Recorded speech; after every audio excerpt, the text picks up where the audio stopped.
What's up, bitty, man? It's the Bronco at the front coming at you with another reaction video, bro. What in the hell is going on with Onana? It's been a lot of controversy that man been in, like, ever since he went to Manchester United. Not just now because of the AFCON stuff. I'm talking about when he played for Inter Milan. I could have sworn he was like a great goalkeeper. He played in Champions League final and everything like that. That whole little run last year was pretty solid.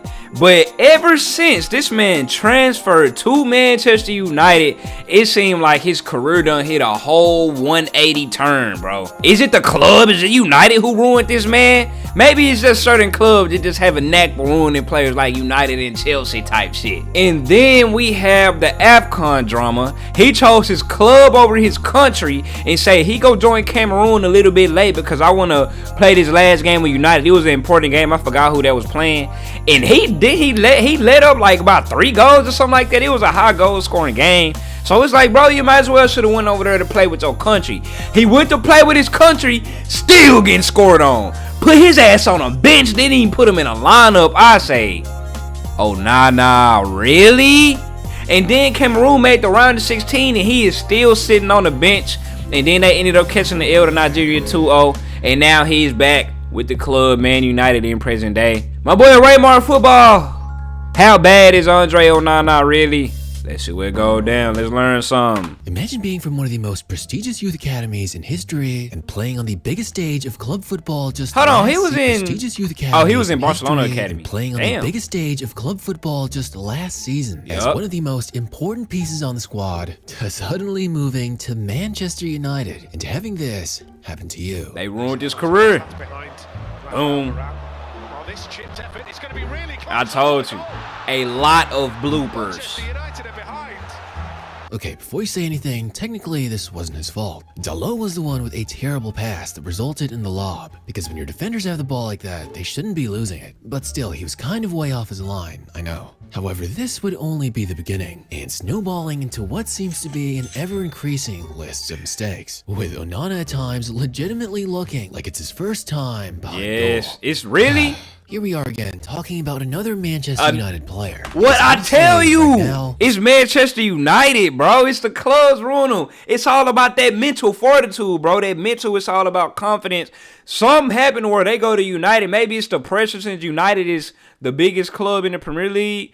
Or it arguably, like, I ain't gonna say in the world, but it's like top 3 in the world type shit. But I guess that pressure get to him and the expectations, they can't live up to that hoe, man. Anthony, they paid him how much money?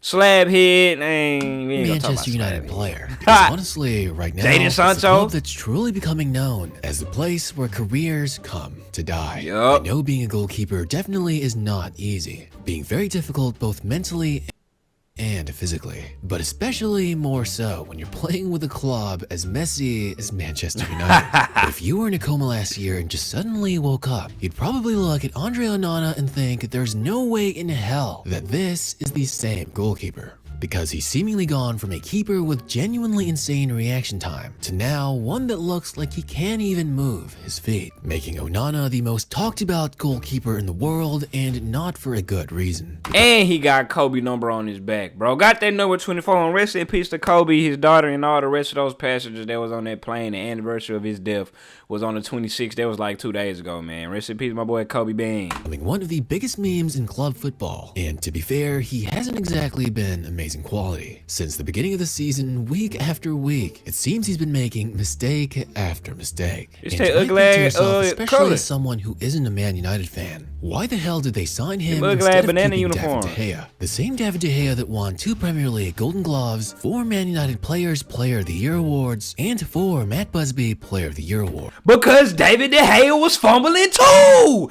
He was making nutty ass mistakes too. What's the common denominator here? Well, the answer is simple. Because of this guy right here, who I'm convinced has an offshore account somewhere in the Cayman Islands, where clubs are giving him a small fee for the daylight robbery. How does he still have a job? Buying players at since becoming manager. I mean, Onana before coming to United was quality, but somehow Ten Hag convinced the United board that he's one of the top 10 most valuable keepers in the world. The man has to be doing this on purpose. He's essentially hijacked the club, turning it into Ajax 2.0. A majority of longtime United fans actually support this guy. That's crazy. But moving to United was perhaps the worst mistake the young man has ever made in his career. Because with the overall environment, or lack thereof, Onana has began to lose a ton of confidence. And standing in front of the goalpost, man, he just smacked his ass. Onana has began to lose a ton of confidence. And standing in front of the goalpost, I was say, damn, boy, what about smack that ass? And standing in front of the goalpost, it could be the most detrimental thing a keeper can go through. I mean, right now in the 2024 Africa Cup of Nations, we can see how his form at United has carried over to his national team performances for Cameroon. He's been making so many mistakes that he's basically been benched. Instead of picking up the gloves, having no choice but to do this. He the speaker holder. I did not know that. That's crazy because I've seen this video. And it's crazy because you're supposed to be the leader. Because you're the player in the top league in the world, playing for the top club in the world. You're supposed to be the leader of all your countrymen. For Cameroon. All them countrymen, all them Cameroonians don't play like big leagues. Instead of picking up the gloves, having no choice but to do getting this. Scored on. Now he's speaker holder. Okay, enough with all that, but to go on a really serious note and look at what's happening with Onana is really sad to witness. Because ever since his debut blunder, which really wasn't all his fault, but was still heavily scrutinized for, it just slowly carried on to further lack of form and confidence. Because if we take a look at the Champions League, Onana is tied for the most goals conceded in the entire tournament with 15. And you might think that's not so bad. There are other keepers who've let 15 goals get passed by them. But if you take a look at the other goalkeeper to do so, Andre Glazer has 31 saves to 15 goals conceded. They was in a group with Bayern. Who else was in that group? It was Man United, Bayern, Galatasaray. You could say that he had a tough-ass group. I ain't gonna say like Galatasaray is like a tough club. But it's one of the tougher groups on the spectrum. It was Man United, Bayern, Galatasaray, Copenhagen. I came back up on Copenhagen. Copenhagen dropped 4 on that ass. While Onana has an abysmal 2 different games, right? To his 15 goals conceded. So out of 35 shots, he's only managed to save 20. An atrocious 57% Galatasaray dropped save 3, rate. Copenhagen Not dropped too 4. far from flipping a coin to see if the ball goes behind the back of the net or not. Even making a new record for the most errors leading to goals in a single season by goalkeepers in Champions League history. That's not a record you want to be having. But it's not just the poor statistics. If you look at just how he's conceding these goals, it definitely makes it a whole lot worse. And to be fair, even during his time in Eredivisie and Serie A, there were always a few lacking parts of his game. The first one being that his handling is really shaky and underdeveloped. It's crazy. He say he's handling really shaky, but he gonna show a clip of him, you know, really shaky handling and the ball. Underdeveloped. He'll sometimes leave very dangerous rebounds when blocking shots that should otherwise not be that difficult to fully catch or stop for a keeper, especially of his potential that he showed the world just last season. Onana also has pretty questionable positioning. I mean, you guys can see it for yourself. In one-on-one situations, the man actually moves backwards instead of rushing towards the ball and making his body as wide as possible. And perhaps he broke his ankles without doing anything. Yeah, that would work. But we're talking about a regular goalpost here. Moving backwards is only going to make it so much easier for the opposition to gather themselves and make an even better placed and timed strike. Like imagine Emi Martinez in the World Cup final if he decided to retreat back in front of goal instead of pressuring Kolo Muane's last shot. But still, there are some upsides to Onana's game. I definitely say that Onana's reaction time is pretty good. At Ajax and especially at Inter Milan, the man had an incredible reaction time. Sure, his weakness with handling and occasional positioning errors were there. Shot after shot, the man was in truly great form and had insane saves on a nightly basis, which is why he was one of the most exciting goalkeepers in the world last season in the first place. Plus, it is crazy that that is just 1 season ago. I thought it was 2 seasons when I was making the intro. I say, hold on, let me look this up. Was that last season? That was last season. It feel like he been on United for about 3 years. 2022-23 Inter Milan squad was far from dominant. It wasn't like Lukaku had a monster goal-scoring season or anything. A huge part in why they were so successful was because they were a very difficult team to score against. And on the defensive end, Onana was the cherry on top of the cake, only conceding a single goal in the round of 16, 0 goals in the semi-final, and a single